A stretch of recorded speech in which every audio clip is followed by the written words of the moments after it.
transmite.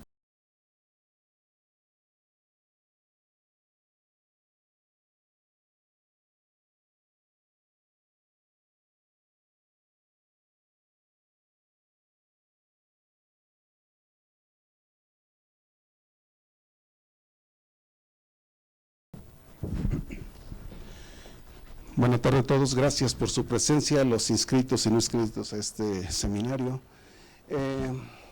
El día de hoy, como siempre, tenemos ponentes de lujo, pero en particular el doctor Zúñiga, que lo conozco desde hace un buen tiempo, ha sido mi profesor, mi colaborador y sobre todo un amigo. Nos honra el día de hoy con su presencia. Nos está presentando el tema que ustedes ven ahí en la pantalla, que dice propagación de haces en un espacio libre, tan simple como sea posible. El doctor Zúñiga siempre ha sido una persona extremadamente sencilla y tiene unos logros tremendos, pero precisamente por ese grado de sencillez que tiene, a veces es un poquito parco en decir las cosas, pero hoy sí se lució, nos escribió unas líneas de más. Y ahora les platico básicamente de su reseña, para darle paso a que él nos diga qué tiene que ver esto de la propagación de haces en el espacio libre. El doctor Zúñiga II es académico del Instituto Politécnico Nacional, donde desde 1990 se desempeña como profesor de carrera titular, profesor de carrera titular C en la Escuela Superior de Física y Matemáticas. Es licenciado y maestro en ciencias por la SFM y doctorado en ciencias en física por el CIMBESTAF. Ha dirigido 5 tesis doctorales, 9 de maestría y más de 45 de licenciatura, y participado en más de 22 proyectos de investigación. Sus áreas de interés abarcan la óptica cuántica, interacción átomo-campo, modelo de Rabi y James Cumming, estados comprimidos y propagación de haces estructurados. Además de su amplia labor docente, ha hecho estancias de investigación en el INAOE, en el Instituto de Física de la UNAM, en el CICESE, y es investigador nacional nivel 2. Es revisor de diversas revistas y congresos especializados.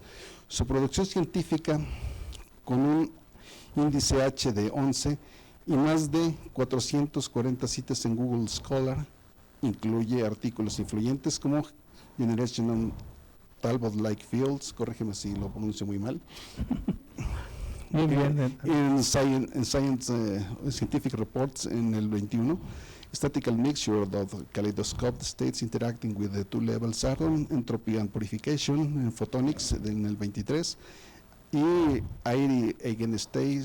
Eigenstates and their relation to coordinate eigenstates. ¿Quién sabe qué es eso? Pero bueno, es algo muy importante porque es un resultado fundamental de parte de su trabajo y que probablemente tenga mucho que ver con lo que hoy el doctor Zúñiga nos presenta.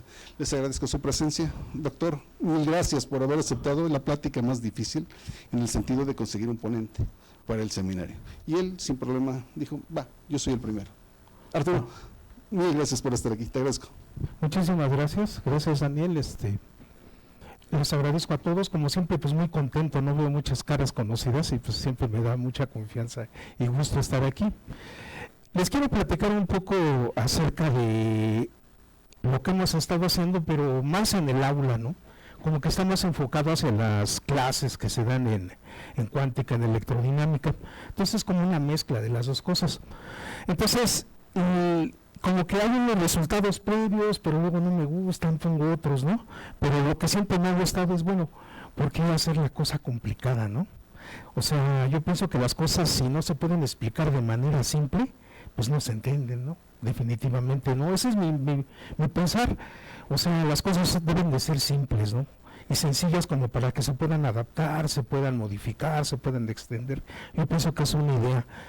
Ese título igual lo leí en un libro de teoría de campo y me gustó, dije, porque igual lo explicaba de una manera sencilla, ¿no? Entonces, pues eso como que me motivó a escribirlo de esta forma.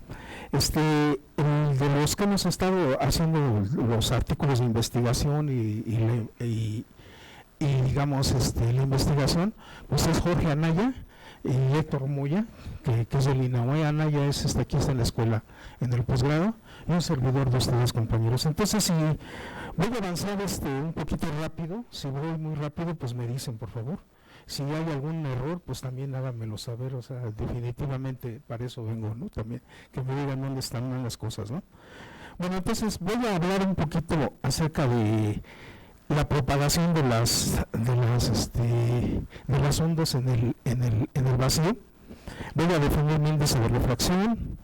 Voy a hablar un poquito de las ecuaciones de Lagrange, porque necesito un lagrangiano, ¿no? Para las ondas electromagnéticas. Como sabemos, pues son fotones, entonces no puedo aplicar directamente una ecuación de Schrödinger porque pues tienen masa cero, ¿no? Entonces ahí ya tendré un problema pues conceptual. Entonces tendría como modificar o como proponer una lagrangiana para la propagación de la luz, y además pues es como un buen camino, ¿no? Porque hay un efecto que sin esta densidad, sin esta teoría del cambio del principio de Fermat, pues difícilmente se podría explicar. Por otra parte, pues voy a proponer nada más la ecuación de Schrödinger, no voy a tratar de obtener la expresión de una teoría de Hamilton-Jacobi, sino directamente la voy a escribir y voy a introducir este término que es el término differentiator, sí, para hacer mi propagación. Es algo así como un juego, ¿no? Un juego que se hace, y con eso pues voy a calcular algunas propagaciones de los haces más conocidos, ¿no? Y voy a llegar a un problema que algebraicamente, con álgebra del Baldor, es todo con álgebra del Baldor, pues no, como que no checa, pero con grupos sale muy rápido. Creo que sale más fácil con grupos que tratar de hacerlo con el álgebra del Baldor, ¿no? Y entonces pues ustedes ya me dirán en dónde me habré equivocado, ¿no? O qué tendría de considerar. Y esa es la parte final que se está poniendo, como que es esto de Arago y esta parte, ¿no? Perdón porque lo puse en inglés como para hacer la diferencia, ¿no? Digamos, ¿no? Aquí es lo de juego, lo de las clases y todo, y este es, digamos, parte de lo de investigación, ¿no? Por eso es que está así, nada más lo copié y pegué, por eso es que lo tengo de esa forma, ¿no? Bueno, pues vamos a empezar entonces. Pues como todos sabemos, ¿no? Pues la luz viaja en línea recta, si estamos de acuerdo, ¿no? Entonces aquí arriba veo un ovni, pero lo quité, ¿no? Por alguna cosa de la censura, ¿no? Sino pero pues ahí se ve claramente que es un haz de luz que está viajando en una línea recta, no sé si de arriba a abajo, yo creo que era de arriba a abajo, entonces pues se me ocurrió poner así de cargando la pila, ¿no? Pero esa es una experiencia muy conocida. Nosotros sabemos que la luz pues siempre va, en principio nos enseñaron, ¿no? Que siempre va a viajar en línea recta, pero la luz se puede curvar, ¿no? Que sería la otra pregunta, ¿no? ¿Puede doblarse la luz al propagarse? Entonces pues tomé no exactamente la portada del disco, pero aquí está, creo, es el Arcángel Miguel. Entonces vemos, ¿no? Que tiene su aura de luz y además pues recibe dirección del Todopoderoso también en un arco de, una luz, su aura de luz, ¿no? Y obviamente pues es curva, ¿no? Entonces, bueno, pues como que se puede decir que desde de esos tiempos, pues ya se podría decir que la luz sí se doblaba, ¿no? Pero lo más sorprendente es ahora, ¿no? Con lo de gravitación, que la gravitación puede efectivamente doblar los haces de luz, y obviamente se pueden observar cosas maravillosas que difícilmente se podrían hacer con un telescopio normal, ¿no? Entonces podemos ver atrás de los objetos, si estamos de acuerdo. Entonces es algo muy interesante. Entonces si la luz se logra curvar, entonces como que puede tener un poder, vamos a decir entre comillas, de penetración mayor que una luz que viaja en línea recta, ¿no? Y eso seguramente pues tiene aplicaciones para la medicina, para cosas pues más finas, ¿no? Digamos, ¿no? Por esa capacidad que tiene esa luz. Bueno, ¿qué es el índice de refracción, no? Entonces pues recurrimos a las películas, ¿no? Esa es la película de todas las Semanas Santas, ¿no? La de Ben-Hur, ¿no? Entonces, sí, hasta llorábamos, ¿no? Con la película y todo esto, ¿no? Entonces, pero pues, ¿qué tiene que ver Ben-Hur con la luz, ¿no? Entonces, imaginemos ahora que tenemos un fotoncito, y ese fotoncito lo amarramos y le ponemos un caballito que lo va a llevar arrastrando, ¿sí estamos de acuerdo? Entonces, nosotros vamos a definir el índice de refracción. No se me completo. Sí se alcanza a ver muy tenue, ¿no? Aquí está, definimos así nuestra velocidad de la luz en un medio, ¿no? Entonces vemos entonces que la velocidad, cuando el índice de refracción es más grande que la unidad, pues la velocidad va a ser más lenta, ¿no? En el vacío, pues consideramos que el n es igual a 1, entonces la velocidad en el vacío pues va a ser c. Entonces aquí no hace falta los ejes, no se alcanzan a ver bien, pero imaginen que este es el eje y, y aquí está el eje X, donde voy a dibujar mi índice de refracción. Entonces, como claramente vemos que en este dibujito, aquí va el fotoncito amarrado con las rueditas, va jalando las rueditas, y pues vemos claramente entonces que este índice de refracción pues es más pequeño que este. Entonces, ¿qué esperamos? Que esta ruedita se mueva con mayor velocidad, ¿no?, que esta que está interna. Entonces, al mover esta con mayor velocidad, pues entonces la luz va a dar una vuelta, ¿no? Si estamos de acuerdo, se va a curvar. ¿Hacia dónde? Hacia el máximo índice de refracción. Entonces, pues ese es un principio bastante importante para controlar la luz, ¿no? Porque anteriormente existían los tubos, los bulbos que se ocupaban, y se controlaba o se amplificaba el electrón por medio de una interacción con un electrón, o que se controlaba un electrón por medio de un electrón. Después, ahora los nuevos dispositivos pues controlan luz por medio de luz. ¿Pero cómo controlan la luz? Pues mediante el índice de refracción. Entonces, la luz siempre va a buscar el máximo índice de refracción. Entonces, en el caso de que estemos en el vacío, en un medio donde el índice de refracción sea constante, entonces la luz va a viajar, ¿qué?, en línea recta. Entonces, pero lo sorprendente es esto: ¿habrá luz que en el vacío viaje en línea recta? Sí. Pero ¿habrá luz que se pueda curvar? Pues también, si estamos de acuerdo. Y esa se llama luz estructurada, si estamos de acuerdo, o sea, tiene otra propiedad, y de eso quiero platicar. Bueno, entonces, no se nota aquí, pero aquí estaba tratando de hablar de mi lagrangiana. Entonces, obviamente voy a hablar de una acción, ¿no? La acción clásica de mecánica clásica que surge a partir del principio del trabajo virtual, ¿no? Entonces, obviamente la lagrangiana no es por definición que es T menos B, sino a partir del principio de trabajo virtual se puede mostrar que tiene que ser precisamente T menos B. Entonces, pues voy a suponer entonces que esta lagrangiana ya es T menos B, voy a tomarle su variación a esta lagrangiana, y obviamente pues encontramos las famosísimas ecuaciones de Lagrange, ¿no? Obviamente con el supuesto de que L es igual a T menos B. Tomamos las variaciones, ¿sí?, y obtenemos entonces que estas serían las ecuaciones de Lagrange, calculadas o supuestas para cualquier variación arbitraria, ¿no? Pero pues definimos también un momento generalizado de esta manera, ¿no?, que es la parcial de lagrangiano respecto de la velocidad generalizada. Entonces, hay una diferencia obviamente con Newton, ¿no? Porque con Newton pues necesitamos un sistema de coordenadas generalmente rectangular para resolverlo, y aquí pues estas coordenadas pueden ser ángulos, pueden ser coordenadas de longitud, etcétera, ¿no? O algunas variables hasta económicas en algunos casos pueden ser, ¿no? El hamiltoniano lo calculamos a partir de una transformada de Legendre, de esta forma, y obviamente el hamiltoniano pues introduce, ¿no?, un nuevo espacio que se llama espacio-fase, que depende de Q y de P, y las ecuaciones que rigen la dinámica de ese sistema en este espacio hamiltoniano pues van a estar definidas entonces por estas relaciones que están aquí. Entonces, si tengo un lagrangiano, entonces puedo obtener un hamiltoniano.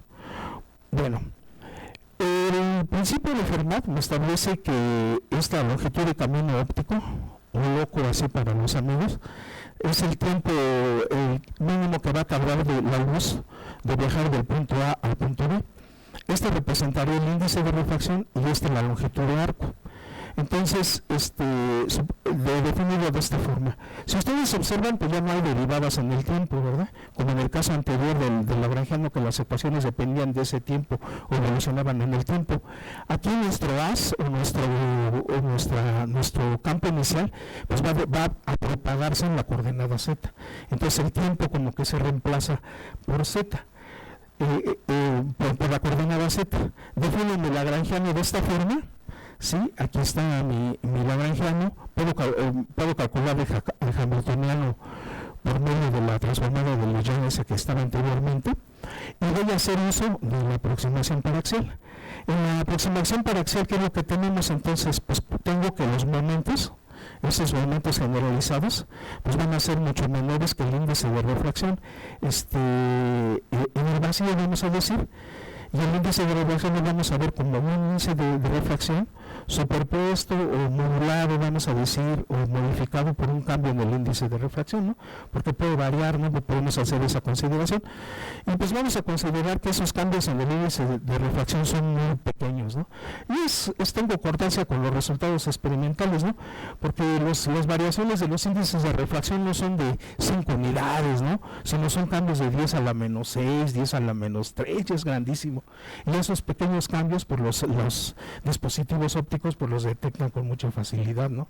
O sea, hasta cambios de 10 a la menos 6, ¿no? Como es la parte de la electróptica. Entonces, como que esta aproximación paraxial pues resulta muy adecuada. Bueno, el Hamiltoniano 3, este que teníamos, que podemos aquí calcular, es este Hamiltoniano, si ustedes lo observan, pues es lineal, ¿no? Tiene aquí una raíz cuadrada, ¿no? Se parece mucho a la ecuación de Klein-Gordon, ¿no? Y pues lo podemos aproximar y podemos llegar al Hamiltoniano conocido que tenemos, ¿no? La energía cinética y la energía potencial. Pero la ventaja es que me quité el problema de la M, ¿no? ¿Ya se dieron cuenta? Que apareció el N0, ¿no? Entonces, pues ya lo puedo aplicar, ¿no? Entonces, cuando apliquen la ecuación de Schrödinger, noten lo siguiente, compañeros, que el Hamiltoniano, Hamiltoniano no tiene unidades, ¿no? El índice de refracción no tiene unidades, y obviamente los momentos tampoco van a tener unidades. Entonces, pues el Hamiltoniano ya no es la energía, si se dan cuenta, ¿no? Sí, porque no tendrá unidades, ¿no? Y entonces, si esta es coordenada, entonces esta cosita que está aquí, esta capa ya no le puse IH barra, si se dieron cuenta, sino le estoy poniendo una capa. Y esta capa, cuando, obviamente, la luz debe de satisfacer la ecuación la ecuación de que tiene la ecuación de onda, y la ecuación de onda puede determinar cuánto vale esta constante capa, que es precisamente el inverso del número de onda, ¿no? O sea, lambda, la longitud de onda de la luz, dividido entre 2pi. Entonces, si directamente hubiera puesto mi ecuación de Schrödinger, pues hubiera tenido, perdónenme la expresión, un problema sentimental, ¿no? Porque primero mi Hamiltoniano tendría unidades de energía, y entonces pues dimensionalmente pues no podría hacerlo de esa forma. Por eso era necesario deducirlo a partir del principio loco, ¿no? Del principio del camino óptico, ¿no? Bueno, pues si voy a hacer una propagación libre, se supone que el potencial debe de ser 0, ¿no? Entonces este término lo podemos escoger como 0 y este n como 1, ¿no? De tal manera entonces que puedo escribir la solución al reescribir la ecuación de Schrödinger de esta manera, ¿no? Como una especie de propagador, ¿no? Perdonen la anotación, o sea, está mal escrito, pero si voy a trabajar en la representación de coordenadas, pues puedo abusar de mi notación y definir que mi momento es en X y mi momento en Y. Entonces puedo hacer mi propagación de la luz a lo largo del eje Z con coordenadas transversales X y Y. ¿Sí queda claro? ¿Hasta ahí? Bien. Gracias, compañeros. Bueno, entonces, pues, ¿cómo aplicamos esa cuenta, ¿no? ¿O cómo le vamos a hacer para esa cuenta, ¿no? Podemos utilizar los métodos, ¿no? Usamos un método rápido y furioso para resolverlo, ¿no? Si estamos de acuerdo, ¿no?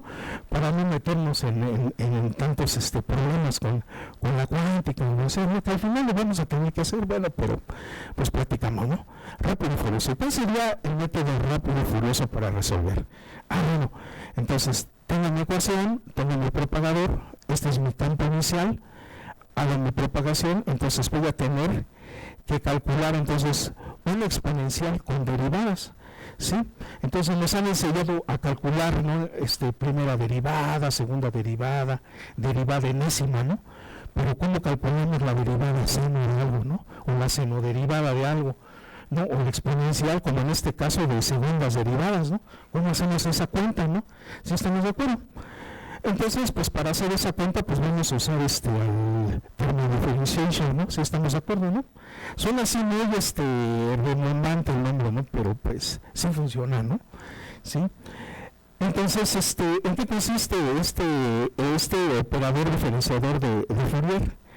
Entonces, básicamente se basa en las propiedades de la transformada de Fourier, ¿verdad? Entonces, vamos a definir nuestra transformada directa de esta forma y nuestra transformada inversa de esta, ¿no? Si ven, cambia el signo del kernel, pueden tomar esta como directa y la otra como inversa, ¿no? Generalmente a veces le ponen aquí el 1 en raíz de 2pi y uno en raíz de 2pi para compensar la normalización de la transformada de Fourier, pero creo que es lo más común, ¿no? Lo que viene definido en el ARGEN, y además me sirve por este 1 en 2pi, como vamos a mostrar después, ¿no? Obviamente también mostramos en los cursos de métodos que la derivada enésima de la transformada de función de una derivada enésima, pues es i a la k, el kernel no elevado a la n, ¿sí? Pues la transformada de Fourier de mi campo, ¿no? Entonces, pues si supongo una función analítica, puedo hacer una extensión analítica de mis funciones. Entonces puedo entonces calcular, si ustedes observan, la transformada de Fourier de qué? De una función, de una derivada aplicada a otra función. Y no hay más que evaluar entonces la función, esta función en el parámetro ik, si estamos de acuerdo, y multiplicar por la transformada de Fourier. Entonces, si yo quiero este término, pues multiplico por el operador f menos 1 de este lado, ¿no? Entonces, de tal manera entonces que la derivada, vean, la función de una derivada que aplica otra derivada arbitraria, bueno, no tan arbitraria, deben de ser cuadráticamente integrables, ¿no? Bueno, pero es simplemente ese algoritmo que está aquí, ¿no? Y que me viene el algoritmo, ¿no? Ya hay que ponerle los sobres de las papas, ¿no? Para que salga, ¿no?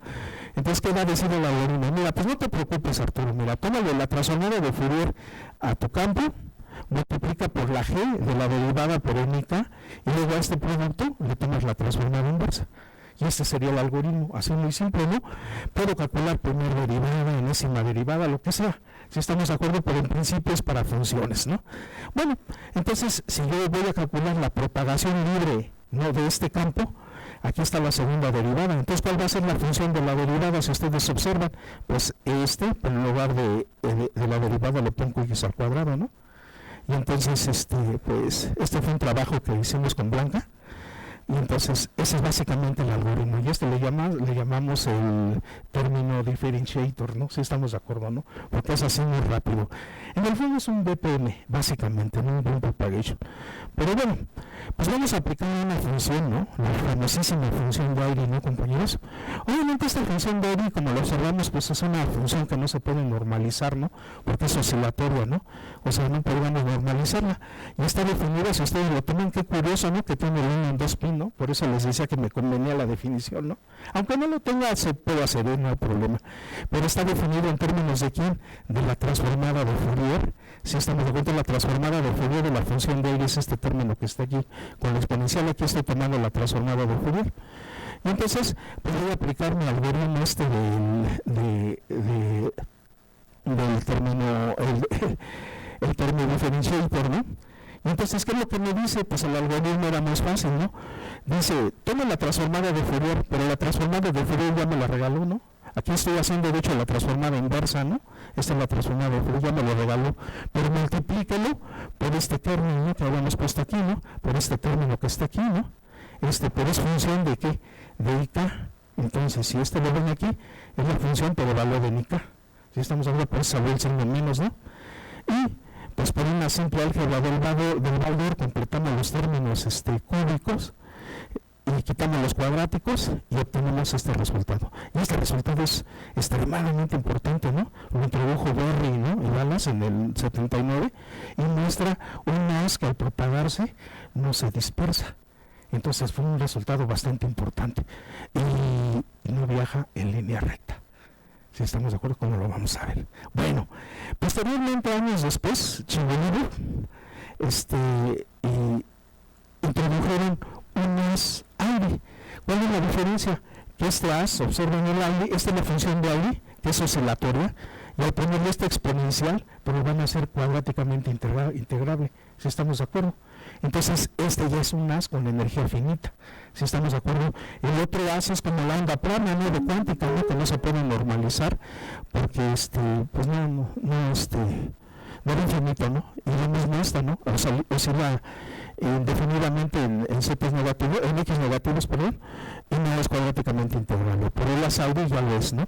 Bueno, pues hacemos el mismo truco, si estamos de acuerdo, pero observen, compañeros, que esta exponencial con este término que tiene x me va a dar una exponencial e a la i más este término gamma. Entonces ya no es propiamente el E a la IKX que teníamos. Entonces cuando aplicamos el método, pues debemos de modificarlo de esta manera, ¿no? Con esta corrección. Sí, ya no se sustituye I por K, sino IK por este término, no más este término. Y entonces, al hacer igual el álgebra del valor, ¿no? Ocupamos los términos cúbicos, hacemos los cuadráticos cero y llegamos a esta expresión que fue reportada por Shigulibov, ¿no? Entonces, bueno, ¿no? O sea, bien rápido, ¿no? Ya estamos de acuerdo rápido con pura álgebra del valor, ¿no? Entonces, pues bien, ¿no? Ya tenemos este resultado y aquí lo mostramos, ¿no, compañeros? Entonces este sería una SAIDI.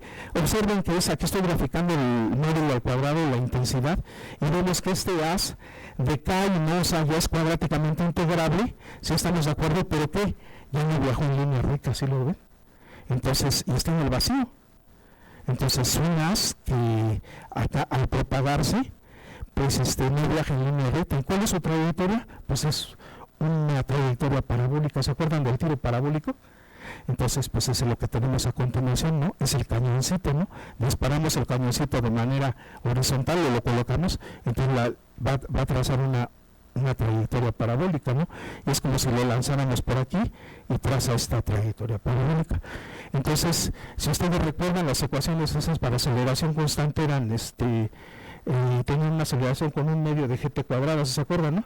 Entonces esa trayectoria, entonces por eso es que estos haces se llaman haces acelerados, ¿sí estamos de acuerdo? ¿Por qué? Porque ya no van a viajar en línea recta. ¿Pero qué propiedad tiene? Que conservan su forma. Entonces al propagarse, la conservan. Entonces, ¿qué pasaría, compañeros, si tenemos un objeto por acá, aquí hay una obstrucción? Entonces, pues lo puede visualizar, ¿no? Si estamos de acuerdo, no tiene ese poder de penetración como vamos a ver ahorita, ¿no?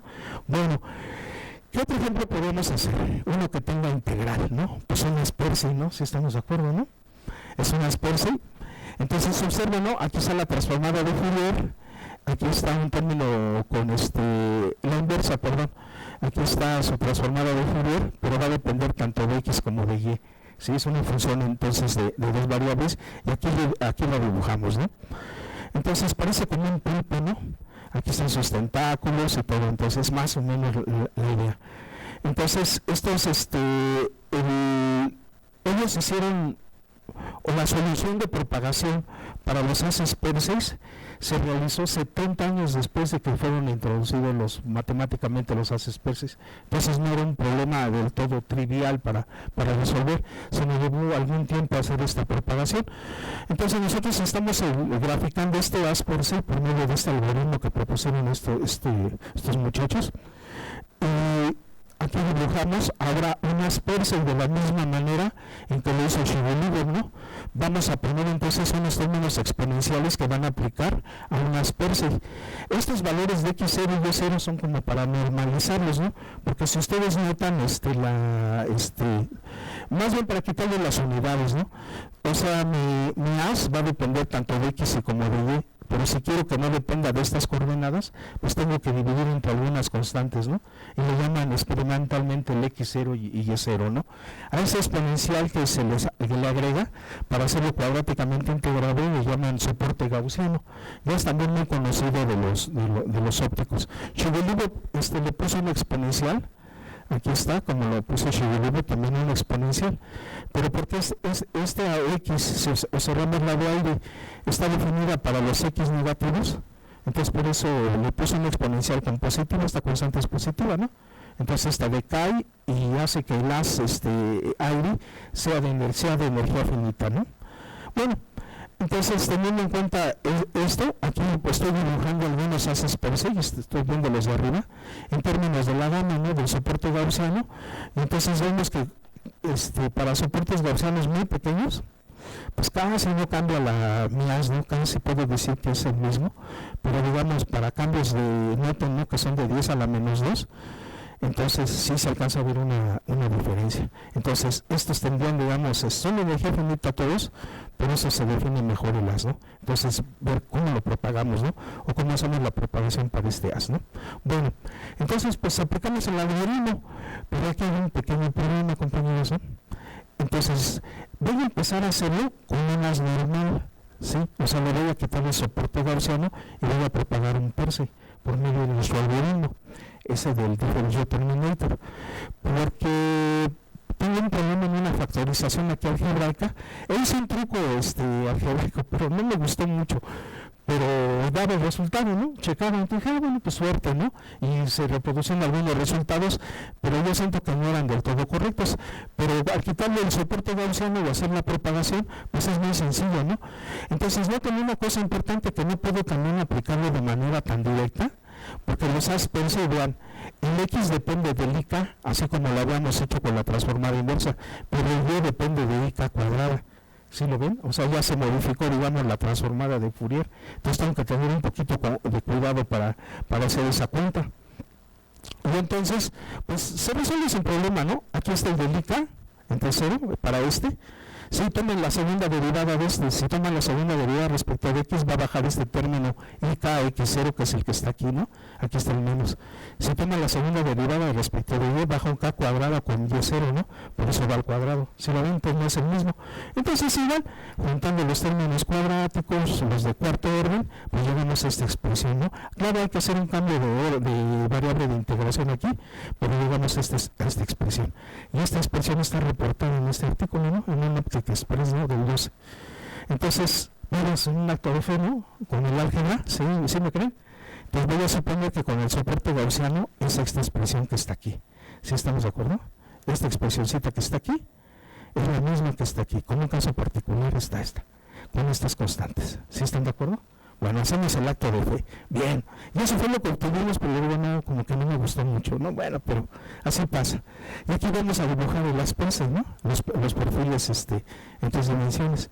Aquí lo tenemos para z igual a 1, para z igual a 2, z3, z, 0, 1, 2, 3 y 4, que son los que están aquí marcados. Son como los perfiles de intensidad. Entonces aquí tenemos nuestro asperse visto tridimensional, y conforme se va propagando, como que se va comprimiendo, ¿no? Aquí se autoenfoca, ¿sí estamos de acuerdo? Sí, es un haz muy fino, y posteriormente se empieza a desenfocar. Entonces, que es como una lente positiva, ¿no? Llega el haz, se enfoca, y luego casi invierte la imagen, ¿no? Si se acuerdan ustedes, y luego, y es exactamente lo que está pasando aquí, ¿no? Llega la imagen, se propaga, se autoenfoca, y luego se invierte. Si estamos de acuerdo, entonces es esta propiedad que tiene el asperse, ¿no? Entonces, como otro ejemplo, pues vamos a dibujar lo que sería un estado de número, ¿no? Los del oscilador armónico, ¿no? Si se acuerdan, ¿no? Las funciones propias que se llaman estados de número, ¿no? Y aquí están definidos, ¿no? En términos de quién, de un polinomio de Hermite, la gaussiana y la normalización, ¿no? No la puse porque es así medio larga, ¿no? La normalización. Igual, ¿no? Aplicamos nuestro teorema. Si yo quiero propagar este haz, pues ¿qué hago? Tomo la transformada inversa de ¿qué? De mi transformada de Fourier de este haz por G y K. Y pues esta transformada inversa pues viene en este libro, ¿no? No es más que la representación en momentos de la función de onda, ¿no? Aquí están coordenadas, ¿no? Pues es su transformada de Fourier, la de momentos, ¿no? Esa viene en el Sakurai, ¿no? También, ¿no? Entonces, pues, ya está, sustituyo, voy a este libro y ya está la transformada inversa. Generalmente, entonces, pues, ya quedó, ¿no? Ya que tengo cómo se propaga un estado de número. ¿Y para qué quiero un estado de número? Porque los estados de número forman una base, ¿no? Si estamos de acuerdo para las funciones. Y entonces, pues, puedo expandirlo como una combinación lineal de quién, de mi haz inicial por este coeficiente, ¿no? Entonces ya tengo cómo se va a propagar el n, si estamos de acuerdo, y puedo calcular los coeficientes de esta manera, ¿no? Entonces, pues el método, pues ya podamos usarlo para propagar. Y entonces, pues, ya que tengo esa base, pues voy a representar el asperse, a ver cómo se propaga, y lo comparo con el resultado analítico, a ver cierto que sirve mi algoritmo, ¿no? Y sí, bueno, perdón, aquí está. Lo aplico ahora así directamente al que tiene la exponencial, ¿no? Calculo mi coeficiente, aplico mis propagadores, los coeficientes los calculo así por integración directa, ¿sí? Sin ningún problema. Y entonces, pues, tenemos las propagaciones, ¿no?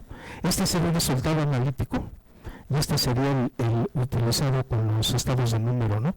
Aquí más o menos le pusimos 99, ¿no? Sí, 99 estados usamos 100 porque se ocupa el 0, 100 pusimos, y pues vemos que sí tiene buena coincidencia, ¿no? Y observamos, ¿no? Como tenemos el haz inicial, se empieza como a comprimir, se autoenfoca, y luego se invierte, ¿no? si estamos de acuerdo, y se invierte, y son muy parecidas, ¿no? Hay algún dedito por aquí, pero se alcanza a ver que sí funciona más o menos el haz. ¿Sí están de acuerdo? Entonces, checa, ¿no?, el algoritmo, ¿no?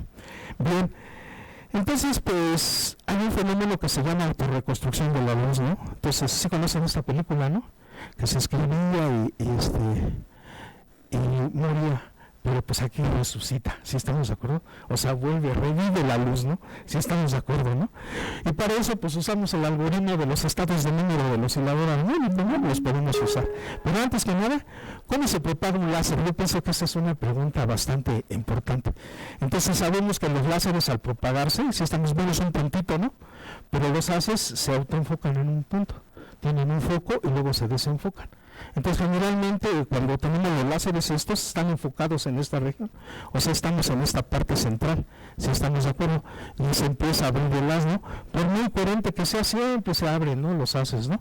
Siempre se alcanzan a abrir un poco. Y entonces se define una cosa muy importante que es la famosa distancia de Rayleigh. Si estamos de acuerdo, la distancia de Rayleigh es cuando el área que se abre el haz es el doble de la inicial. Así es como se define. A ese Z, cuando ven el doble de área, entonces eso se llama distancia de Rayleigh. ¿Sí estamos de acuerdo?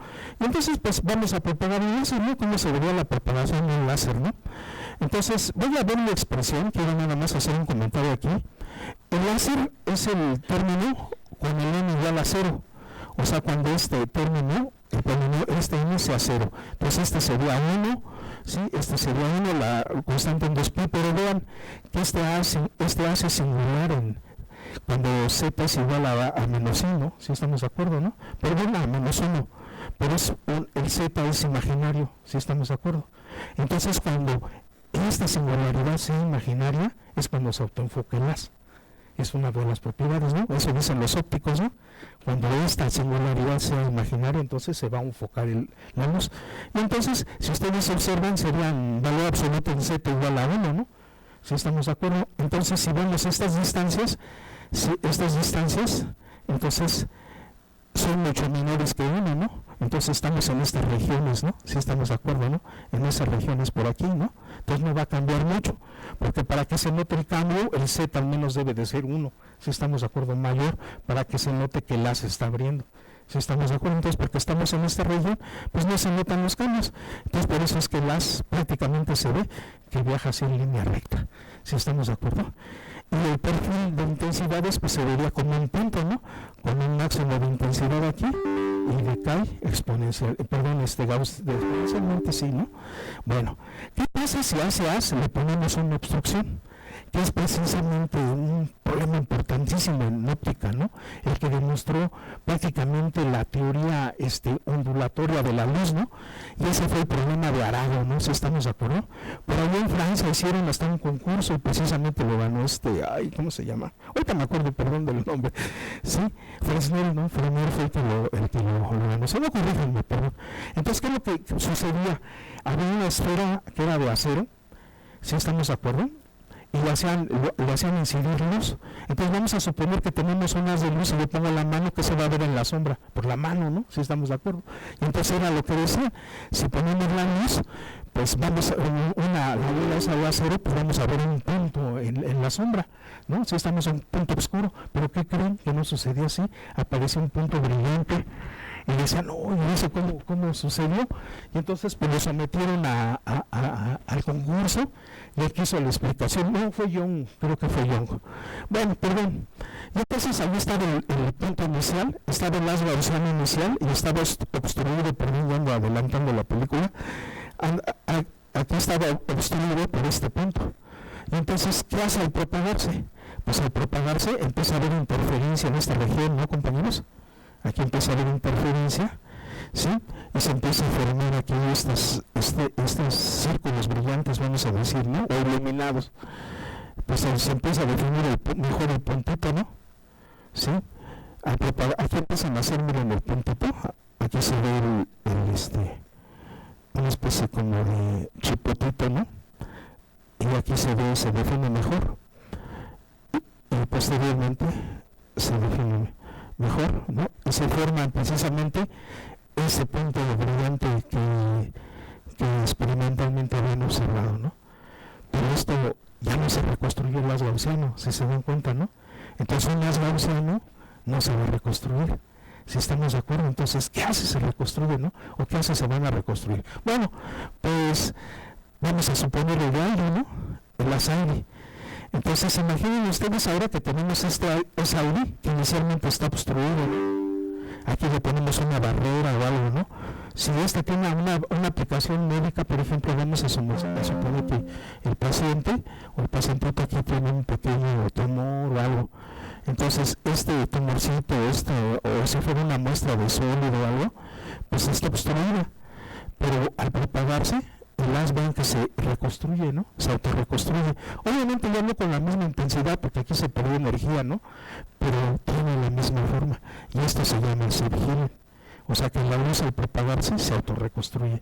Entonces es un fenómeno importante. Entonces, ¿qué esperaríamos con el haz gaussiano? Que ya inicialmente tenía un gaussiano, hay una obstrucción y al propagarse se puede recuperar otra vez el haz gaussiano, cosa que no sucedió con el de Arago, ¿no? Se veían las interferencias, pero ya no se recuperó el haz gaussiano, ¿no? Bueno, otro de los haces que también hicimos con Lucy, pues es el haz Percy, ¿no? Aquí está el haz Percy, pero está obstruido, ¿no? Le pusimos ahí en cuerita. Entonces ya no pasa la luz por ahí y aquí se va a ver entonces una región oscura, ¿no? ¿Qué va a pasar al propagarse? ¿Se autorreconstruirá? Pues a ver, vamos a verlo, ¿no? Ven que se empieza a formar la interferencia, ¿no? Si estamos de acuerdo, aquí se empiezan a ver las interferencias, ¿sí? Se empieza a ver, ¿no? Parece como un dragón, ¿no? Si estamos de acuerdo, se empieza a ver mejor, ¿no? Se invierte, aquí se autoenfocó, se invierte, ¿sí? Y al propagarse se empieza a definir mejor, ¿no? ¿Sí? Y ya quedaría, ¿no? ¿Sí? Entonces se autorreconstruye, ¿no, compañeros?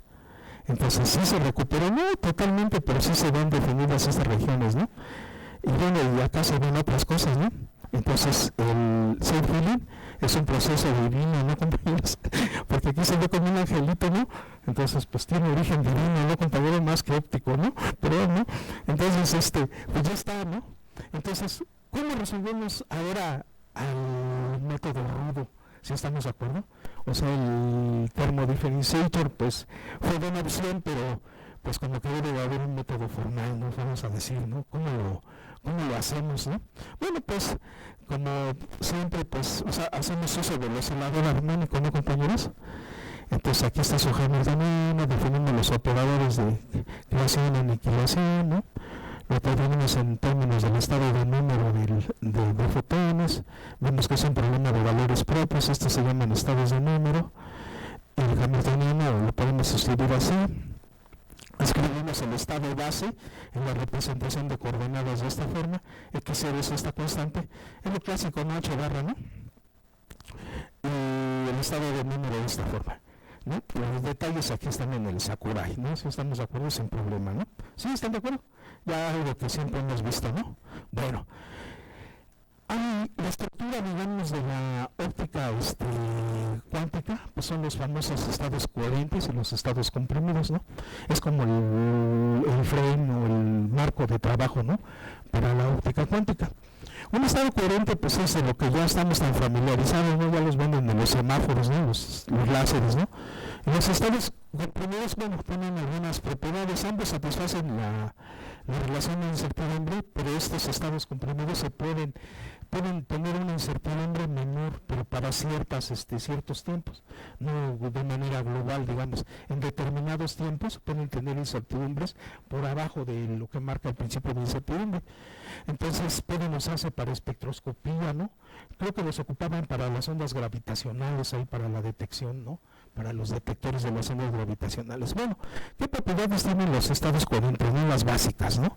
Que se aplican entonces del estado vacío, aplicarle el operador de desplazamiento, y el operador de desplazamiento se expresa de esta forma. Este es el parámetro de coherencia. Si se dan cuenta, es un número complejo, ¿no? Y esta es una propiedad, ¿no? Que se aplica del vacío, el operador de desplazamiento. Otras que son funciones propias del operador de aniquilación, y la otra es que son estados de mínima incertidumbre. Si calculan estas dispersiones con estos estados coherentes, pues va a dar esto, ¿no? El base, sobre todo, aquí está para el base. Entonces son estados no sé, es para cualquier alfa, perdón, estados de mínima incertidumbre. Los estados comprimidos se definen de esta forma, ¿no? se desplaza, luego se comprime o directamente se aplica el estado de compresión sobre un estado coherente. Entonces observen, ¿no?, que este operador de compresión pues ya tiene los operadores de aniquilación al cuadrado, ¿no? Ya cambió un poquito la forma, ¿no? Entonces ya como que tiene la estructura, ¿no? Esto es como un promedio, como una derivación estándar que va con términos al cuadrado, y podemos construir otros al cubo o de estados n, ¿no? Podemos hacer otro tipo de operadores, ¿no? Bueno, pero pues estos son los que trabajamos nosotros. Este parámetro pues se define como parámetro de compresión, igual es un parámetro complejo, y esa es básicamente la definición, ¿no?, que tenemos, ¿no? Bueno, ¿qué es el desentanglamiento de los operadores? O sea, si nosotros vemos, estos operadores van a depender entonces de la daga y de la daga al cuadrado y del otro da al cuadrado. Entonces, estos operadores que están aquí van a formar una base. Van a formar un grupo. Y es una idea de desenredar esos operadores, ¿no? Porque directamente es muy difícil aplicarlos, ¿no? Yo tengo una exponencial con 2 operadores, pues me cuesta trabajo, ¿no? Es un poco complicado calcular la exponencial de un solo operador. Ahora imagínense con 2, pues es un poquito complicado. Entonces aquí es preciosa, ¿no?, esta imagen de una cola de Milano. Entonces es la idea del entanglement. Entanglement significa precisamente ese unir. Y el desentanglement, cómo se va a desunir, eso es lo que significa, ¿sí? Entonces, si yo voy a desenredar un operador, entonces tengo un operador que sería una de estas tablas en términos de ¿qué? De sus componentes del grupo. Entonces va a ser el producto, ese exponencial se va a poder representar como el producto de ¿qué? De 3 exponenciales, básicamente, ¿no? En este caso, ¿no?, como está dibujado. ¿Y cómo se van a acoplar o cómo se van a entangular? Pues de esa manera, así precisa, si estamos de acuerdo, ¿no? Y como los desenredamos, pues sacan una nueva tabla y ya quedó desenredada el exponencial. Entonces la acción es cuando se unen del operador, y cuando quitamos la tabla es como aparece el operador desenredado. Esa es la idea así muy gráfica, ¿no? Bueno, entonces pues vamos a desenredar el operador de desplazamiento. Entonces nos conviene definir un parámetro A por T. ¿Por qué? Porque tengo que hacer derivadas respecto de alfa, ¿no? Pero porque es complejo, pues voy a tener como problemas sentimentales aquí de cómo le hago para derivar el alfa conjugado, ¿no? Entonces, para evitarme ese problema, pues pongo alfa por T, yo sé que este es un parámetro real y puedo derivar respecto de T sin ningún problema, ¿no? Obviamente, cuando T sea 0, pues voy a ver, este operador va a ser la identidad. Entonces, todos estos términos tienen que ir a 0 para que me dé la identidad, ¿no? Entonces, este grupito de A ya dado, aquí lo tenemos, ¿no? Está la relación, está la identidad y con ¿no? Entonces puedo decir que estos me van a formar un grupito, de hecho se llama el grupo de Bell, ¿no? Entonces, en términos de el grupo de Bell, que son el A dado la identidad, pues voy a desenredar esta exponencial, ¿sí? Este operador de desplazamiento. Entonces observen, aquí tengo el A, luego tengo el A dada y luego tengo la identidad. Pude haber puesto la identidad aquí porque la identidad conmuta con todos, ¿no? Entonces lo puedo haber puesto hasta acá también, ¿no? Sin ningún problema. Pero siempre se acostumbra a tener el operador de aniquilación siempre del lado derecho. Entonces, derecho es el orden normal. Es que ya como una costumbre. Porque conviene para hacer las cuentas, ¿no? Conviene siempre deshacerse de generalmente, ¿no? Bueno. Entonces, pues, esas son funciones arbitrarias a determinar. Entonces, ¿en qué consiste? Pues en tomar las derivadas y luego igualar los coeficientes que tiene cada uno de los términos del operador. Y cancelamos lo que está en rojo, ¿no? Entonces, observen, voy a derivar este operador respecto de t. Entonces, si derivo respecto de t, pues voy a convenir bajar este operador del lado izquierdo, aunque lo puedo bajar del derecho, no pasa nada, pero siempre tengo que llevar ese orden, ¿no? Entonces lo voy a bajar del lado izquierdo, la derivada de este exponencial, pues me da este término por la misma exponencial, que es este operador que está aquí en rojo, ¿no? Cuando derivemos el central, este primero sería la derivada de aquí está, por todo este operador, ¿no? Porque este término baja para acá, ¿no? Y además la identidad conmuta con todos ellos, ¿no?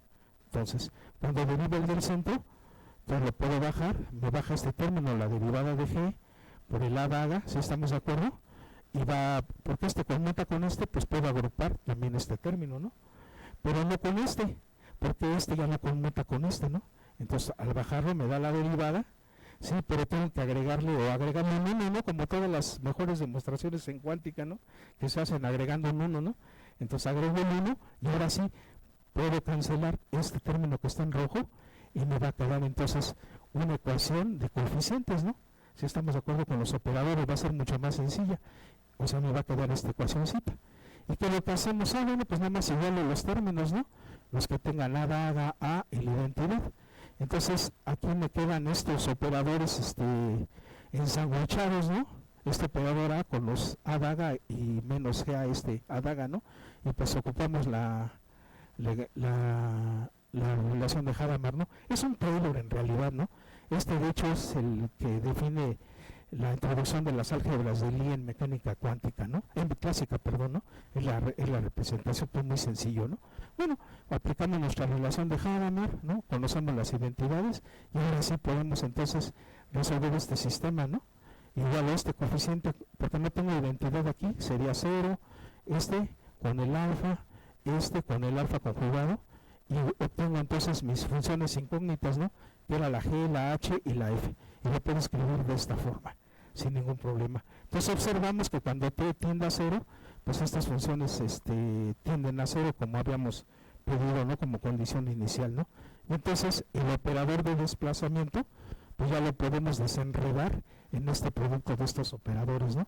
Ya quedó desenredado, ¿no? O les hicimos sus colas de Milano con uno de ellos, ¿no? Así, un trabajo muy delicado, ¿no? Bueno, entonces, ¿por qué decía que era importante? ¿Cuánto vale A aplicado al vacío? Pues 0, ¿no? Entonces me da un 1, ya me deshice de este término, ¿no? Y puedo aplicar utilizando las propiedades de los operadores de creación y escribir esta expresión, que es precisamente una fórmula muy famosa, ¿no? De cómo se expresan los estados coherentes en estados de número, ¿no? El módulo al cuadrado de este coeficiente me define lo que es la estadística de número de fotones, y eso es lo que se mide en el laboratorio, es como la huella digital de un estado cuántico, ¿no? Que tiene que ser una poissoniana, ¿no? Si estamos de acuerdo. Entonces es algo importante, tiene una sola joroba, ¿no? Los estados comprimidos tienen 2, y entonces es una manera de, con la estadística de número de fotones, ver cómo se comporta el estado cuántico, ¿no? ¿Sí? Si ponemos una vela, pues va a aparecer una exponencial que decae, si estamos de acuerdo, ya no va a aparecer una poissoniana. Entonces podemos entonces caracterizar la luz por medio de esta estadística de número de fotones, ¿no? Bueno, otro operador, ¿no? que vamos a desenredar, ¿no? Pues vamos a desenredar el operador de compresión. Entonces ya observamos que estos términos que tiene el operador de compresión, aquí los podemos observar, ¿no? Ya son cuadráticos, entonces forman otra álgebra, ¿no? Si definen los operadores K más, K menos y el K0, van a cumplir estas relaciones de conmutación, ¿no? Yo siento que desde el punto de vista práctico, pues sí es importante saber a qué grupo corresponde, pero más que saber el grupo, pues que tengas tus relaciones de conmutación, ¿no? Y hasta puedes inventar tu propio grupo, ¿no? Si tienes las relaciones de conmutación puedes desenredarlo, ¿no? Entonces, si quisiéramos aplicar este procedimiento, como hicimos, definiendo una función y derivar, pues va a ser un problema complicado. Sí, va a ser muy largo para hacer las cuentas. Pero hacemos uso de los isomorfismos, ¿no? Entonces, estas matricitas que son de 2 por 2, pues cumplen las mismas relaciones de conmutación. Y entonces, en lugar de usar explícitamente los operadores A y A, daga, las relaciones de conmutación, pues puedo ocupar estas matrices, ¿no?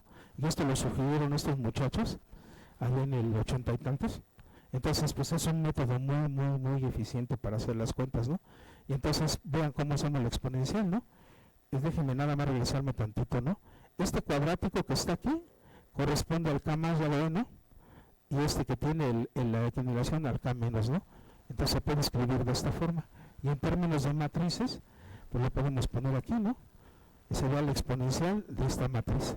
Y podemos tomar los términos pares, impares, agrupar, ¿no? Este es un coseno hiperbólico, este es un seno hiperbólico, y podemos escribir esta acción por medio de esta matricita.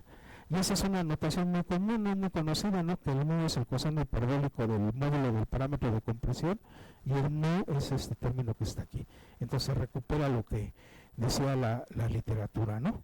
Sí, ese procedimiento debe existir, no precisamente el de compresión, pero parecido, lo hicieron aquí Fisher, ¿no?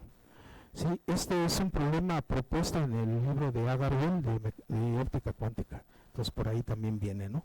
cómo desenredarlo, ¿no? Bueno, entonces, ¿cuáles son los elementos del grupo? Tenemos K menos, K0 y K más. Entonces vamos a suponer, como un ANSAT, ¿no?, que la exponencial de esa suma de esos operadores se puede desenredar como el producto de estos tres operadores, ¿no? Y entonces vemos que estas operaciones son como idempotentes, ¿no? En este caso es idempotente. Entonces después del cuadrático ya van a ser ceros, ¿no? Y entonces pues las cuentas son muy sencillas de hacer. Calculamos la exponencial del primer término, del segundo, multiplicamos las exponenciales y las comparamos con la anterior, ¿no?, que era esta que teníamos aquí, ¿no?, con esta. La comparamos y obtenemos cuánto valen los parámetros, ¿no? Sí, las constantes molan y y el desenredamiento del operador sería de esta forma, ¿no? Y ya quedó, ¿no? Ya tenemos el método, ¿no? Observen, aquí les recuerdo este n más 1/2. El oscilador, ¿no? Entonces esa se llama transformada fraccional de Fourier, también, ¿no?, cuando lo vean, ¿no? Esa es la famosa transformada de Fourier. Y ya quedó, ¿no? Ya quedó desenredado, ¿no? Bueno, ¿cómo lo aplicamos a una propagación libre, ¿no?, que era lo que nos concernía, ¿no?, en esta ocasión? Bueno, pues, ¿cómo se define el operador P? Si recuerdan, ¿no? 1 en raíz de 2, A da gamma A, ¿no? Si estamos de acuerdo, pues si lo ponemos al cuadrado, obtenemos esta expresión. Y acá apareció el K0, acá apareció el K menos y el K más, ¿no? Aquí están, que satisfacen esta álgebra, ¿no? Si estamos de acuerdo, ¿no? La U es uno que vimos anterior, si estamos de acuerdo. Y entonces podemos desenredar de la misma manera, y entonces tenemos que la propagación para un haz arbitrario, si estamos de acuerdo, ¿cómo se obtiene? Por una transformada fraccional de Fourier y luego aplicado un operador de compresión, ¿no?, pero con estos parámetros, ¿no?, un poquito extraños, ¿no? Y aquí están los parámetros R y omega, ¿no?, así como lo hicimos anteriormente, ¿no? Entonces, aquí en esta referencia viene definida la transformada fraccional de Fourier.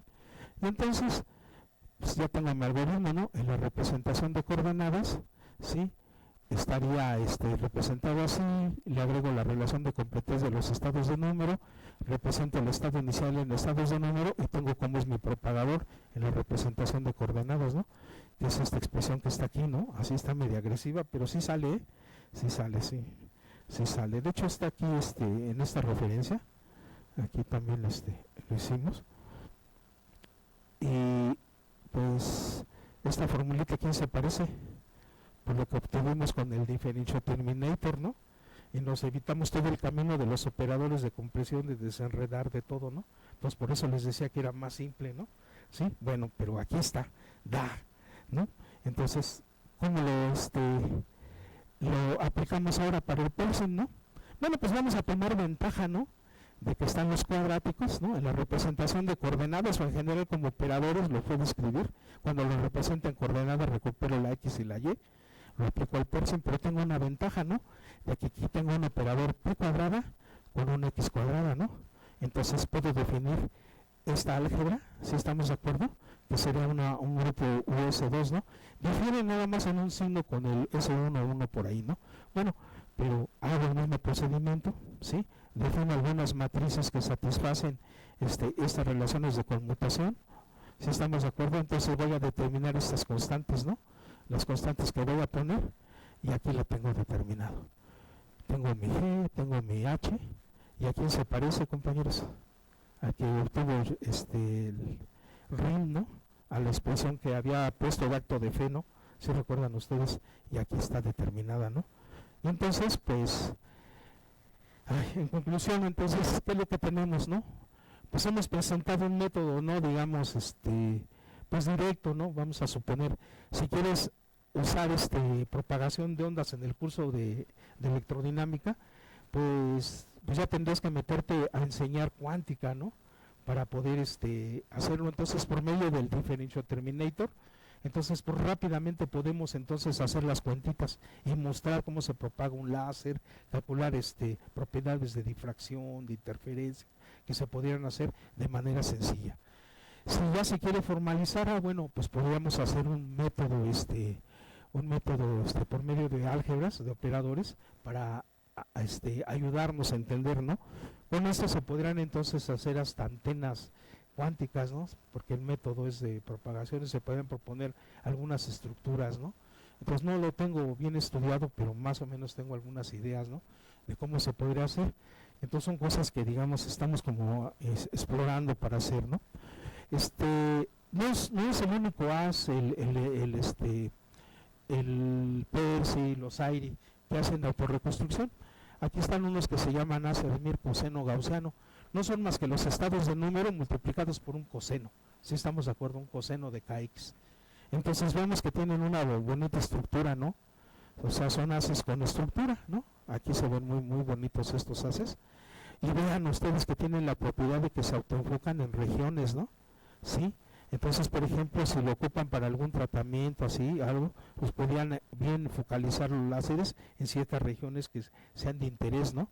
No viajan, obviamente, si aquí hay una obstrucción, pues va a pasar el haz, ¿no? Como que es lo que mostramos aquí, ¿no? Supongo que ocupan este haz, ¿no? Y aquí está la obstrucción, ¿no? Definida por este triángulo, ¿no? Entonces, ¿qué hace la luz? Le da la vuelta y se vuelve a autorreconstruir, ¿no?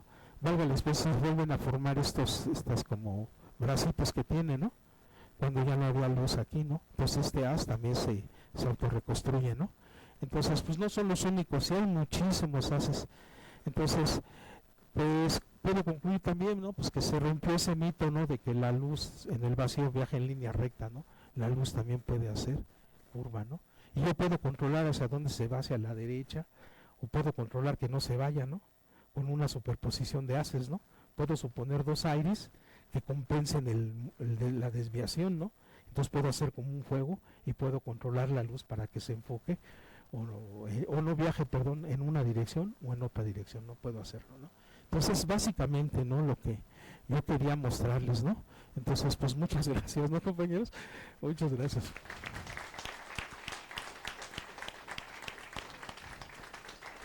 Muchas gracias, Arturo. Gracias, Arturo. Como siempre, la mano más rápida. Joana, tú lo levantaste a media. Sí, pues, pero lo levantaste a media plática. Entonces. Buenas tardes, profesor. Sí, muchas gracias por la conferencia y perdóneme por la pregunta ingenua que le voy a hacer. Un poquito para allá. Perdón. Sí. ¿Este tratamiento es exclusivo de ondas electromagnéticas? Y si es el caso, ¿cuál sería la principal dificultad para intentar extrapolar a un tipo de onda general? Bueno, es ¿cómo qué tipo de onda? Gravitacional, ¿no? Desconozco. Bueno, pero si tú tienes tu álgebra, yo pienso, y tienes un operador, lo puedes desenredar. Así es el grupo de Lorentz, el grupo de Poincaré, ¿no? Nosotros ocupamos los grupos de juguete, si estamos de acuerdo, los de los libros, pero tú puedes extender. Por eso les decía, el método general es, si yo tengo mis grupos, pues puedo hacer mis cuentas. Si estamos de acuerdo, entonces, eso en principio. Sí, nada más, bueno, más o menos por la parte que introdujo de óptica, todas esos resultados que están ahí, en principio, yo me imagino que no se pueden aplicar tal cual a cualquier tipo de onda, ¿verdad? ¿A qué, perdón? A cualquier tipo de onda. Sí, es cualquier hace inicial, ¿no?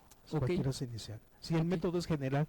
De hecho, había una ecuación paraxial, se forma otro grupo, si estamos de acuerdo, de los haces paraxiales. Y el grupo diría así, ¿no? Cualquier haz paraxial se transforma en un haz paraxial. Ok, entonces solo tengo que fijarme en el grupo adecuado que está representando. Sí, ese es el grupo, digamos, óptico.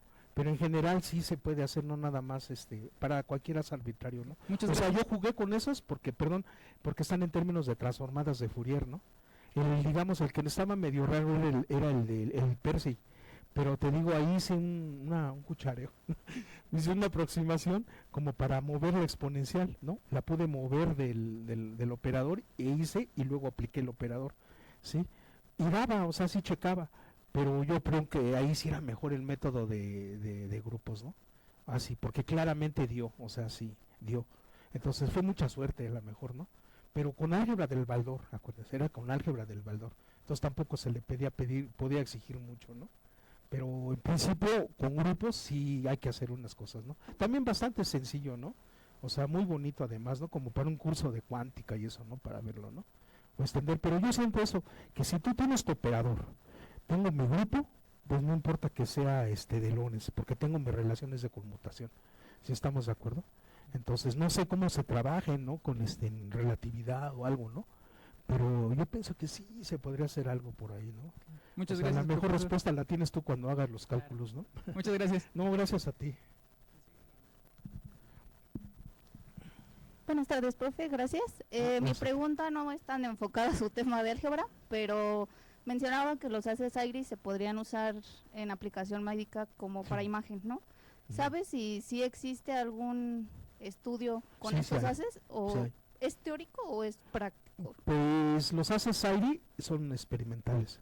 Entonces yo pienso que lo hacen para tejidos o algo, ¿no? Entonces eso sí. La ventaja es que tienen un poder de penetración mayor. Sí, porque causan obstrucción, pero se autorreconstruyen. Entonces pueden ver más atrás. Es como el telescopio, ¿no? Entonces viajaba en línea recta, pero al doblarse podía ver lo que estaba atrás. Y eso sucede, ¿no? Está la obstrucción, pero pasa, pero se autorreconstruye. Es como si le diera la vuelta, ¿no? Y puede ver más atrás. Y te digo, puedes hacer superposiciones de ellos, ¿no? Yo mostré uno, pero puedes hacerlo en dos dimensiones, uno en X, uno en Y, y puedes moverte, ¿no? En cualquier región. O puedes hacer superposición de ellos y se puede mover a la derecha, a la izquierda, o no moverse, ¿no? Entonces eso sí se puede hacer.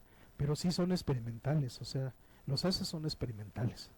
Ok, Sí, ¿y sí. esto que habla de la superposición de dos haces sería un reto electrónico o si es No viable? tengo idea cómo los generen, pero es una suma de dos señales. Entonces, yo pienso que eso no es difícil de hacer, ¿no? Sí. Gracias. O sea, desafortunadamente necesito capacitarme en experimental, ¿no? O sea, sí me gustaría, ¿no? Porque pues está bien la novelita, ¿no? Pero pues, en el campo, ¿qué sería, no? Entonces, también quería comentar nada más que se me está olvidando, ¿no? O sea, me han preguntado, ¿no? Que por qué es el origen de la autorreconstrucción. Entonces, yo podría decir muchas cosas y a veces prefiero decir que no sé. Sí, no es justificación, pero es que generalmente los cálculos que ellos hacen ya tienen el haz propagado, ya calculan el vector flujo de probabilidad, las funciones de Wigner, ya lo que quieran pueden calcular, pero de principio no dicen por qué. Entonces yo siento que el por qué es precisamente la manera constructiva o destructiva que se forma en la longitud de camino óptico. Yo siento que es. Y de hecho se puede hacer, o sea, no es un cálculo difícil, obtener los patrones de interferencia de rendijas por medio de longitud de camino óptico. Y son sumas de exponenciales, o sea, es un cálculo muy bonito y muy sencillo. Y ese desde Feynman, ¿no? ¿Y eso a qué viene relacionado? Con la dispersión, digamos, de un átomo cuando llega a la luz, ¿no? Cómo se dispersa. Es una aproximación paraxial. Entonces yo siento que ese es el origen, más que decir que el flujo y eso, sí, porque hablan del flujo, porque pues ya lo calcularon, ya que tienen el resultado, ¿no? Pues así hasta yo, ¿no? Pero el principio desde antes no dicen por qué, ¿no? O sea, esa es la pregunta. Por eso es que digo, bueno, pues si les cuento la misma canción que siempre me han dicho, pues pero pues prefiero a veces decir no. Y todavía lo puedo decir que no sé, por eso digo que tiene origen divino, ¿no? Porque pues me quedo, ¿y por qué no? Porque todavía no lo he probado, ¿no? Todavía no lo he hecho las cuentas bien, ¿no? Entonces espero hacer las cuentas, entonces ahora sí decirles por esto, o no me funcionó, no, pues también no es válido, ¿no? O sea, pero esa es básicamente la idea, ¿no? Entonces los haces estructurados tienen muchas aplicaciones y es lo que no son los únicos, cada vez salen más, pero son desarrollos experimentales. Entonces definitivamente de que tienen aplicación experimental, sí. De hecho ajustamos las teorías para que se parezcan, ¿no? Eso es lo que hacemos, ¿no? Sí, muchas gracias por tu Gracias, pregunta. profe. Sí.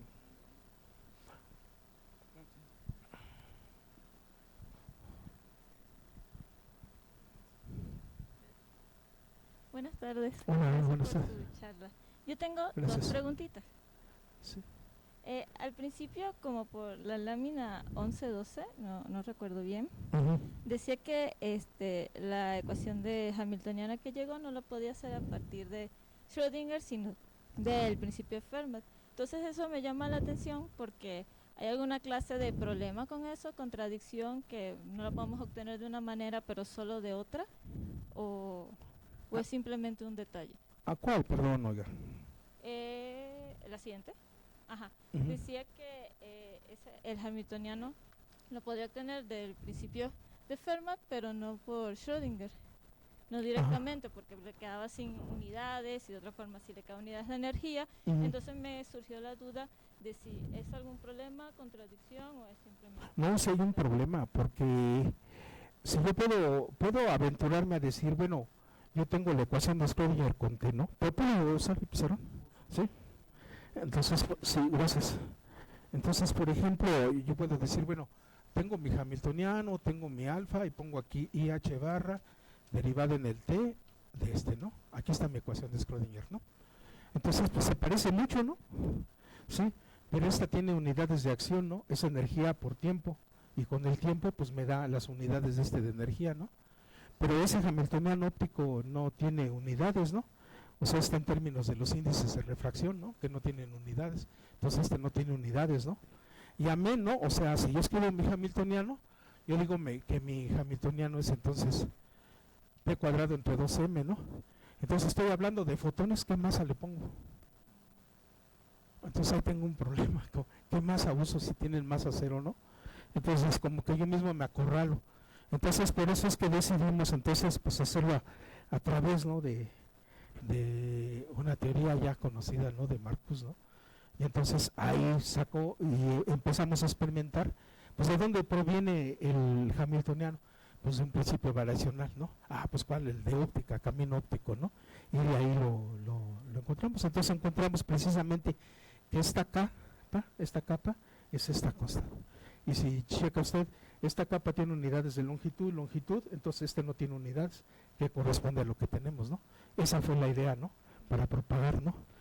Y hay un problema también con ese 2pi, porque originalmente lo hacemos con la ecuación de Schrödinger, pues pon la masa M1, ¿no? Como todos dicen, ¿no? Que H barra es igual a omega, que es igual a M, y es igual a ¿qué? A 1, ¿no? Las unidades naturales, ¿no? Sí, eso es lo que hacen, ¿no? ¿O no? Yo no lo hago, ¿no? Con eso de que ahora la física debe de ser elegante, ¿no? El nuevo concepto de la física, ¿no? Entonces, pues, ahí están las unidades elegantes, pero ¿cómo le agrego el 2pi? Entonces mi longitud no va a coincidir con las longitudes experimentales, ¿no? Por ese factor de 2pi, ¿no?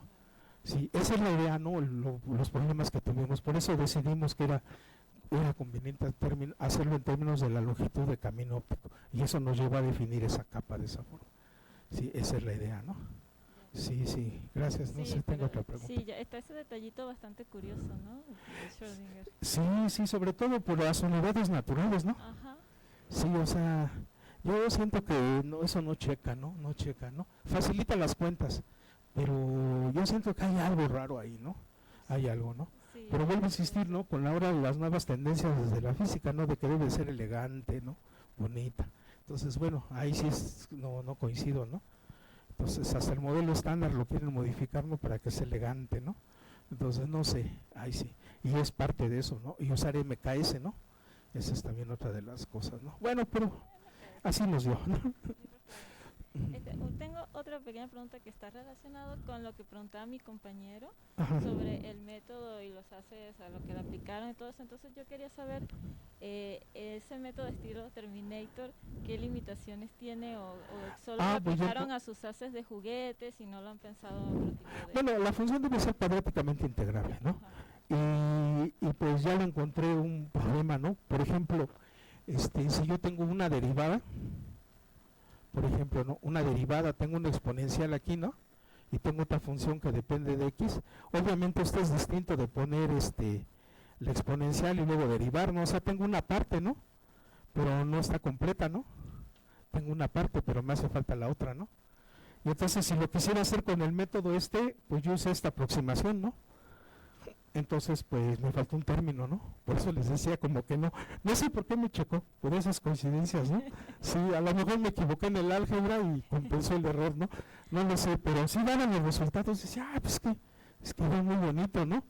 Pero eso era la duda con los operadores, ¿no? Y entonces, y además esa álgebra de los operadores me permite, ustedes dirán, bueno, lo hiciste en el vacío, ¿no? Y si tuvieras un medio, entonces lo puedo hacer con un medio green también, ¿no? Porque ya tengo el álgebra, ¿no? Ya tengo la estructura, ¿no? Entonces podría hacer los aires en un medio, ¿no? Entonces sí se podrían hacer, se puede extender, ¿no? Pero pues hay que hacerlo, no más que platicar, ¿no? O sea, hasta la idea, bueno, a ver, vamos a ver, o por qué sí funciona o por qué no funciona, ¿no? Pero sí es posible hacer. Pero esa es una de las limitaciones que yo le veo al método, ¿no? Sí, lo encontré, sí. pero lo demás funcionaba, ¿no? Hizo con las cuentas más difíciles, ¿no? Las más difíciles las hizo, sin necesidad de definir el operador de compresión y desplazamiento, ni hacer las álgebras, ¿no? Una simple derivada, ¿sí estamos de acuerdo? Y una transformada de Fourier, ¿no? Pues rápido, ¿no? Quedó, ¿no? Sí. Y nosotros, vuelvo a insistir, los resultados de los aires es con álgebra del Baldor, o sea, nada más completar cuadrados, ¿no? Y todo, o sea, muy sencillo, ¿no? Y sale, ¿no? Pero, pues obviamente algo tan sencillo, pues tiene también limitación, ¿no? O sea, definitivamente, ¿no? Pero ¿cómo lo sabemos? Pues hay que Pues hacerlo. haciéndolo, Hay ¿no? que Sobre hacer la marcha, técnica, ¿no? sí, Sobre claro. la marcha, sí. Sí, todo. Muchas La pregunta gracias. es ¿por qué no lo habían hecho antes, no? Nada más esa era la pregunta, ¿no? Sí, perdón. Bueno, mi duda era ver porque sí, o sea, tan sencillo y que diera los resultados me llama la atención, o por lo general esas cosas siempre son mucho más complejas. No, sí, a nosotros también, la verdad, ¿eh? O sea, sí nos sorprendió, ¿no? Pues, pero vuelvo a insistir, o sea, la idea es, ¿cómo se aplica la propagación? Generalmente lo hacen con la ecuación de Fresnel, ¿no? Está bien, o sea, sí son resultados muy importantes. Es una función de Green, ¿no? Pero, nada más es la única manera. Nada más era la pregunta, ¿no? Entonces, igual, ¿no? Pues, ha salido, ¿no? O sea, no podría decir, o sea, que lo pensé, no, sino sobre la marcha, ¿no? La marcha, pues mira, se parece esto y ahí va, ¿no? O no funcionó, o sí funcionó, ¿no? Entonces yo pienso que es parte, ¿no? De hacer. Y ustedes son más hábiles, ¿no? Ustedes hacen cuentas muy rápido, ¿no? Entonces, haciendo las cuentas se ve si sale o no sale. Yo pienso que esa es la mejor respuesta, ¿no? Ah, claro. Sí, es la mejor Sí. respuesta, sí. Muchas gracias. No, gracias a usted. Tenemos la oportunidad. ¿Alguien más? No, pero vas.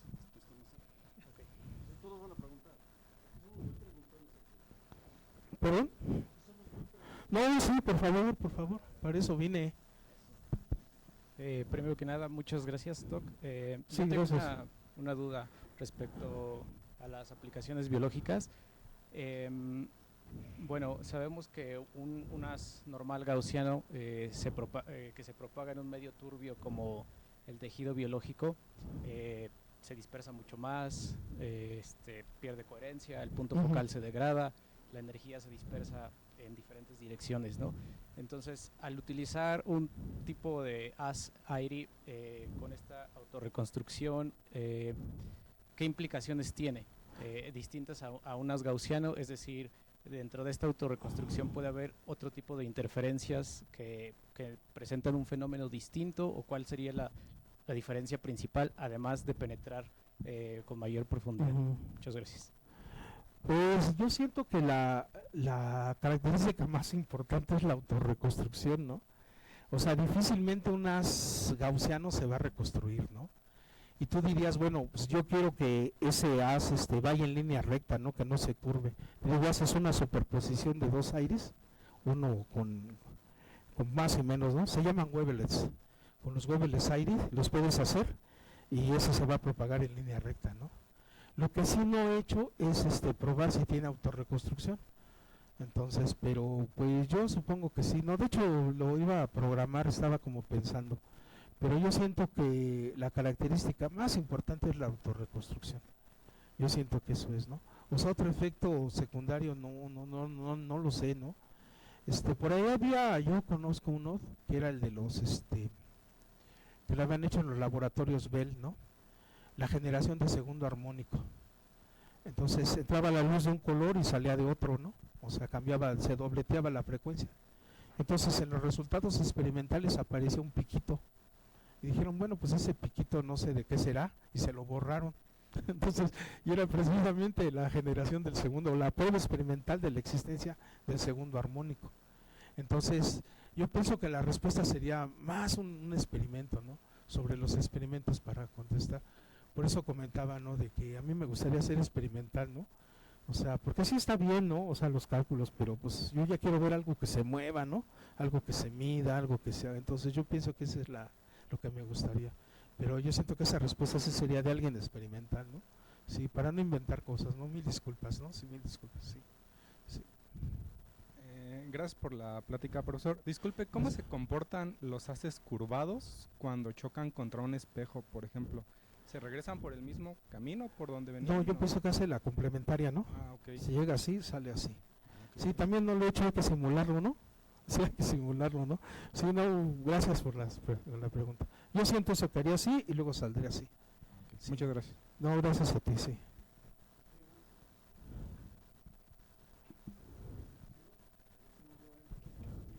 Gracias.